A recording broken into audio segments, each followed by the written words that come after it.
नमस्कार दोस्तों, मैं हूं गोपाल और आप देख रहे हैं साइंस एकेडमी। साइंस एकेडमी में आपका एक बार पुनः स्वागत है। तो आज रेशियो प्रोपोर्शन को आगे बढ़ाते हुए लैंग्वेज वाले कुछ सवाल आपके लिए लेके आया हूं। चलिए शुरू करते हैं रेशियो प्रोपोर्शन।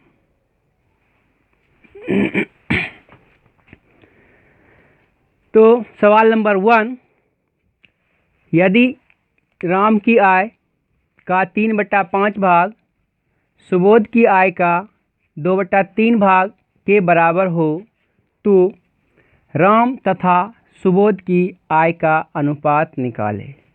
तो इसमें करते क्या है, देखिए आप क्या लिखेंगे। राम की आय का, तो राम के लिए R लिख दीजिए गुना 3/5 और बोला है इसमें बराबर, तो क्या लिखेंगे। सुबोध को S लिख लीजिए। सुबोध का 2/3। बस देखना है उसने क्या पूछा है, राम और सुबोध की आय का अनुपात। इसका मतलब राम बटा सुबोध यानी कि R/S आपको निकालना है। तो इसको इधर लाइएगा, क्या होगा R/S बराबर 2/3 गुना। अब देखिए जो इधर नीचे है उधर जाता है तो ऊपर और ये वाला नीचे। इसको यदि कुछ कटने वाला होगा तो कटाएंगे, नहीं कटने वाला होगा तो वही का वही आंसर लिखेंगे। इसका मतलब 10/9, इसका आंसर हुआ 10:9। ठीक है, समझ गए आप लोग। चलिए अगला क्वेश्चन नंबर 2, यदि राम की आय का आधा श्याम की आय का 1/3 और महेश की आय का 1/4 आपस में बराबर हो तो राम, श्याम तथा महेश की आय का अनुपात ज्ञात करें। तो इस प्रकार के सवाल में जब भी आप सवाल बनाइए, पहले सवाल को एकदम इत्मीनान से, एकदम आस्ते से, धीरे से, बढ़िया से उसको पढ़िए। अच्छी तरह से आप पढ़िए और दिमाग लगाए, उसके बाद बनाइए। तो इसने क्या कहा है कि राम की आय का आधा का मतलब होता है, आधा मतलब बटा 2, राम की आय का आधा। फिर दूसरा क्या बोला है, श्याम की आय का 1/3, तो श्याम मतलब S का 1/3। फिर बोला है महेश की आय का 1/4, तो महेश मतलब M लिखते हैं बटा 4। इसने बोला आपस में सभी बराबर हैं। आपस में सभी जब भी बराबर की बात करें तो सभी के बराबर हम कुछ भी मान सकते हैं और सबसे आसान होता है ऐसा सवाल बनाने में। सभी के बराबर 1 मानिए। सभी के बराबर आप क्या कीजिए, 1 मान लीजिए, बराबर 1। तो देखिए आपको क्या निकल जाएगा। अगर ये 1 के बराबर है तो ऐसे कीजिएगा R/2 बराबर 1। इसका मतलब R बराबर क्या आएगा 2। इसी प्रकार आप कीजिएगा S/3 बराबर 1, तो यह भी क्या आएगा S बराबर आएगा 3। इसी प्रकार जब कीजिएगा M/4 बराबर 1, तो M बराबर आपका क्या आएगा 4। तो इसका मतलब हुआ R अनुपात S अनुपात M बराबर हो गया 2:3:4। यदि इसमें से कोई संख्या से अगर तीनों का तीनों कटता होता तो उसको कटा देते। अतः इस सवाल का कटने वाला नहीं है, इसलिए इस सवाल का आंसर हुआ राम अनुपात श्याम अनुपात महेश हो, मुकेश हो, कुछ भी हो। सवाल में क्या है, सवाल में आपका महेश है तो इसलिए होगा राम, श्याम और महेश की आय का अनुपात 2:3:4। ठीक है। अगर आपको समझने में कोई दिक्कत हो तो कृपया वीडियो को पॉज करके देख लें। ठीक है, इसके बाद आते हैं क्वेश्चन नंबर 3 पर। क्वेश्चन नंबर 3 क्या है, यदि राम की आय का 2 गुना, श्याम की आय का 3 गुना तथा मोहन की आय का 4 गुना आपस में बराबर हो तो राम, श्याम और महेश, सॉरी यहाँ पे मोहन था तो यहाँ भी मोहन होगा। मोहन की आय का अनुपात निकालिए। तो फिर से जब भी बराबर वाला बात कहे आप क्या कीजिए, सबके बराबर 1। तो इसने क्या बोला, राम, श्याम और मोहन। तो फिर से देखते हैं, राम, श्याम, मोहन। तो राम, श्याम, मोहन की बात किया है तो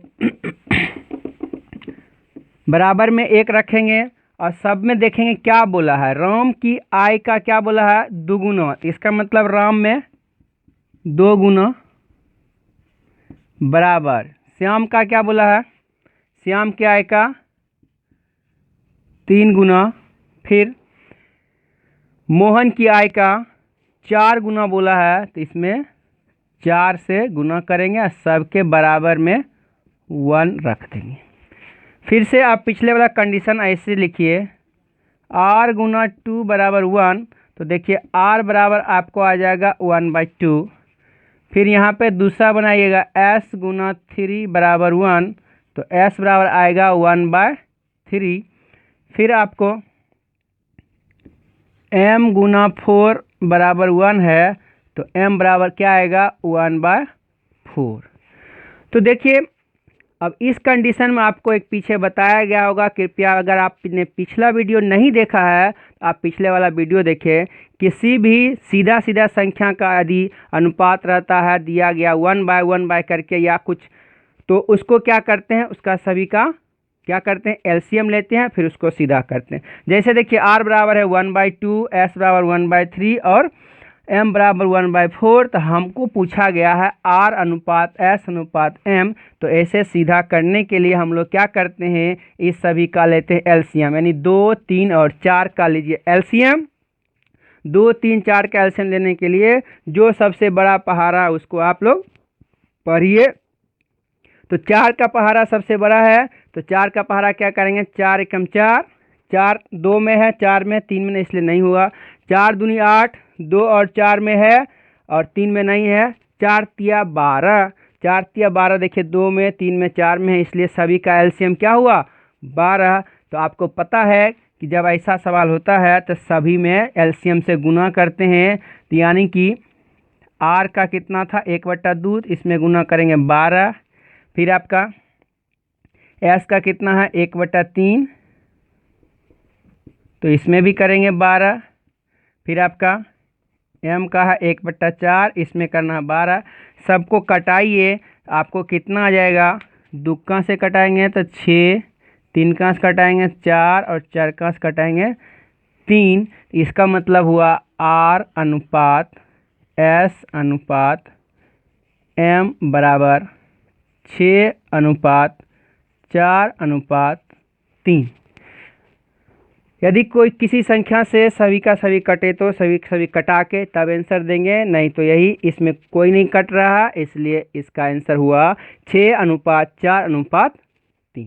ठीक है, चलिए अगले सवाल की ओर चलते हैं। जैसे जैसे आप आगे बढ़ते जाइएगा आपको सवाल धीरे धीरे बड़ा से बड़ा मिलता जाएगा, धीरे धीरे सवाल का वो बढ़ता जाएगा। तो अगला चलते हैं।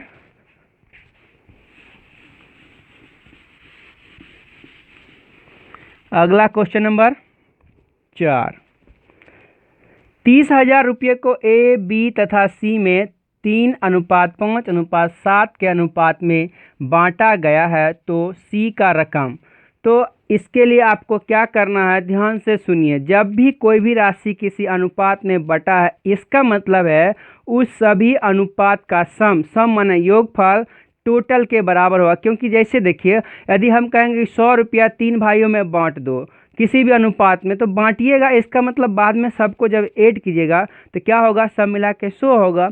इसलिए जो भी अनुपात रहे उस सभी अनुपात का सम योगफल क्या होता है, टोटल अमाउंट के बराबर होता है। टोटल अमाउंट कितना है आपका, 30,000 रुपया। अब बांटा किस में है, ए बी सी में। तो देखिए ए है, बी है और सी है।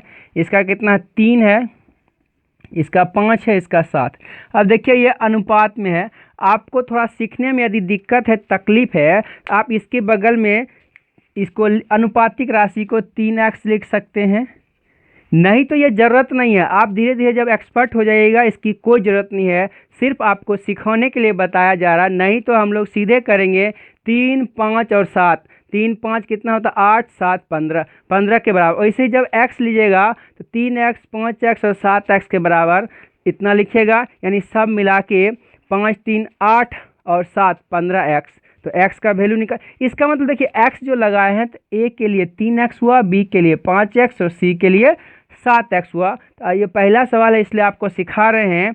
जैसे कि आप अभी क्या जाने हैं, सभी तीनों को जोड़ेंगे तो मेरा टोटल रुपया होगा, यानी कि a plus b plus c बराबर कितना है 30,000 है। हो गया। तो एक जगह पर कितना है 3x, 5x, 7x, कितना हो गया 30,000। तो 5, 3 8 7 15x बराबर कितना हो गया आपका 30,000। तो यहाँ से x बराबर आपका हो जाएगा 2,000। ठीक है। तो देखिए x का वैल्यू आप निकाल दिए। अब आपको a का पूछे, b का पूछे, c का पूछे, किसी का भी आप बता दीजिएगा। तो इसने किसका पूछा है c का, क्या पूछा है c का। c का कितना है 7x, इसका मतलब c बराबर हो जाएगा 7 इंटू 2,000, इसका मतलब हुआ 14,000। ठीक है।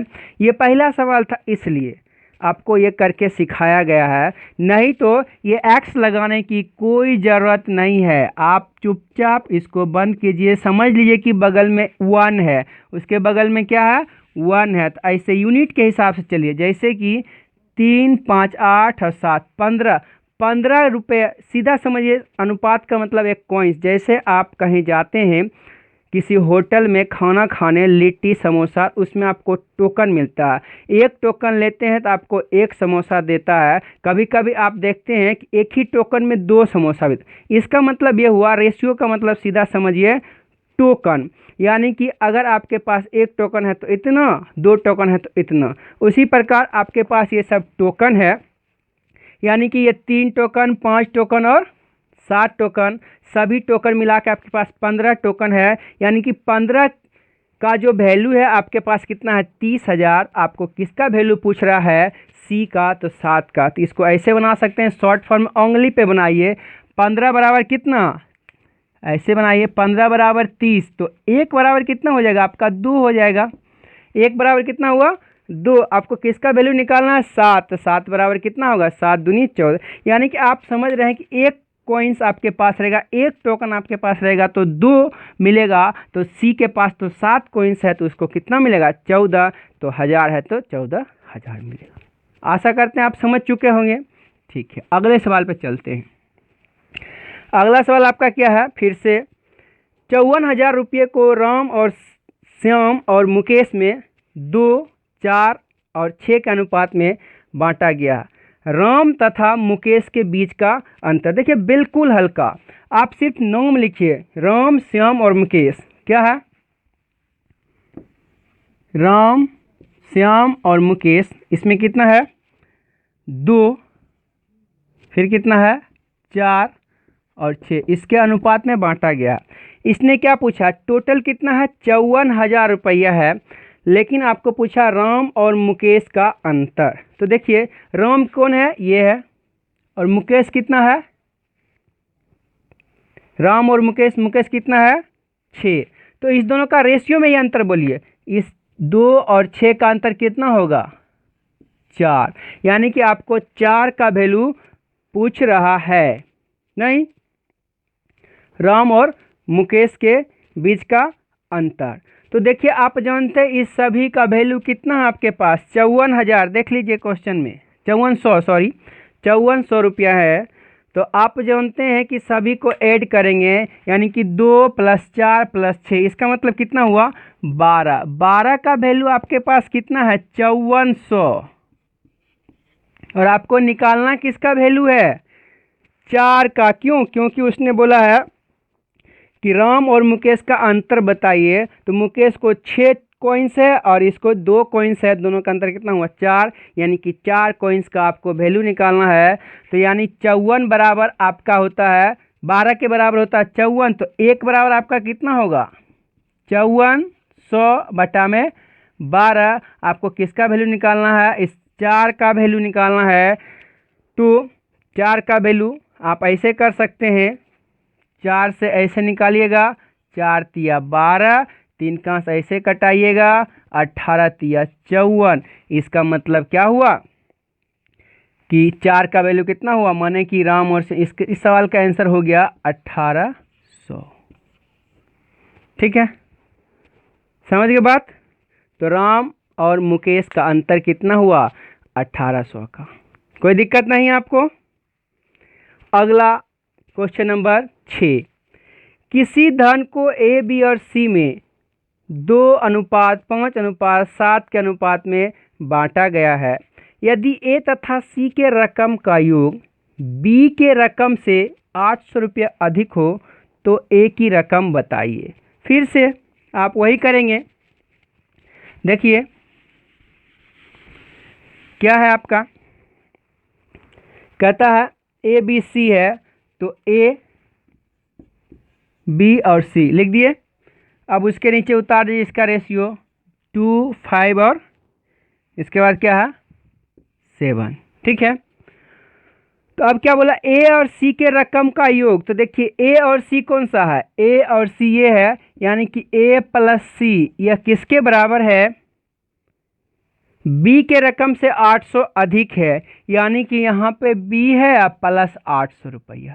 ठीक है, आप इस बात को समझ गए हैं। तो ए का वैल्यू कितना है? ए का वैल्यू है 2 और बी का वैल्यू, सी का वैल्यू कितना है? 7। यहाँ कितना है? 5। यहाँ कितना है? सॉरी, किसका? बी का वैल्यू 5 है। आपको किसका वैल्यू निकालना है? ए का रकम, ए यानी कि 2 का वैल्यू आपको निकालना है, यानी कि 7, 2, 9। इसका सॉल्यूशन करेंगे। देखिए ये यूनिट है, ये अंक नहीं है, आप ध्यान से समझिएगा। जैसे इसके बगल में एक्स लगा हो तो वैसे ही हमने यूनिट माना है। तो 7, 2, 9 और -5 बराबर है 800। तो 9 में से 5 गया तो 4, 4 के बराबर कितना आया? 800। आप बोल सकते हैं यहाँ पे कि 1 के बराबर कितना है? 200। 1 बराबर कितना है? 200। आपको किसका वैल्यू पूछा गया है? ए का रकम, ए का रकम कितना है? 2, इसलिए 2 बराबर कितना हो जाएगा? 400। इस सवाल का आंसर है। ठीक है, आगे और भी सवाल हैं।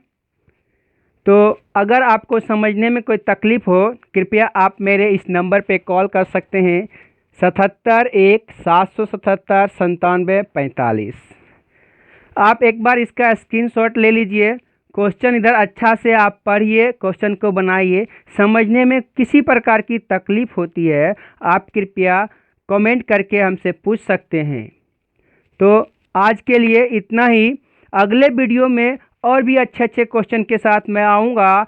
इसके लिए आपको करना क्या है, बस वीडियो को बिना स्किप किए हुए देखिए और लाइक करें, चैनल को सब्सक्राइब करें, अपने दोस्तों में शेयर करें ताकि मेरा उत्साह बढ़ता रहे। ठीक है, बाय।